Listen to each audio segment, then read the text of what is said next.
जो बाकी समुदाय, बाकी जो रिलीजन्स हैं, चाहे हिंदूज हैं, जैन हैं, बुद्ध हैं, सिख हैं, उन सबको तो मैं मानती हूँ, ठीक है, देवर रिलीजन्स बॉर्न इन इंडिया, नहीं, इसलिए आंकड़े पर पारसी और अगर आप पारसी और ईसाइयों को ला सकते हैं, उन वो जो रिलीजन्स है, they were not born in India, तो अगर आप पारसी और ईसाइयों को ला सकते हैं तो मुसलमानों को क्यों नहीं? देखिए, मुस्लिम आबादी के लिए ही वो हिस्सा आज भारत का भाग नहीं है।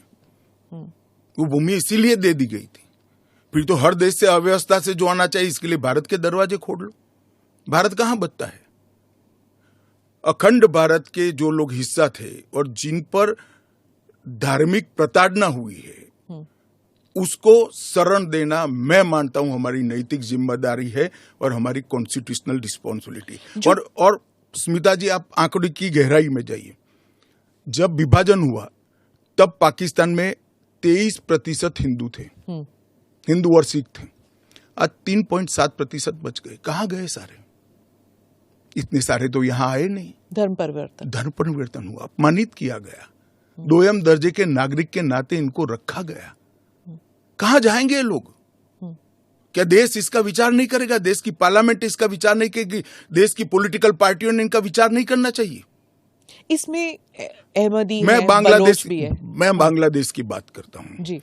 1951 में हिंदुओं का प्रतिशत 22% था। मैं 51 की बात कर रहा हूं। बांग्लादेश की 51 के आंकड़े ऊपर हमारे पास है। 2011 की जनगणना में वो 10% रह गए। कहां गए वो लोग? अफगानिस्तान 1992 के पूर्व, मैं 92 के आंकड़े मेरे पास लगभग 2 लाख सिख और हिंदू थे और आज करीब 500 बच गए। क्या इन लोगों को अपनी बिलीफ से जीने का अधिकार नहीं है?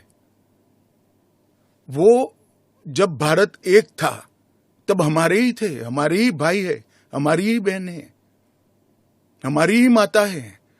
अगर यही थ्योरी को आप अपना लो तो पार्टीशन के बाद इतने सारे शरणार्थियों को क्यों लिया? उसका भी तर्क नहीं है फिर तो।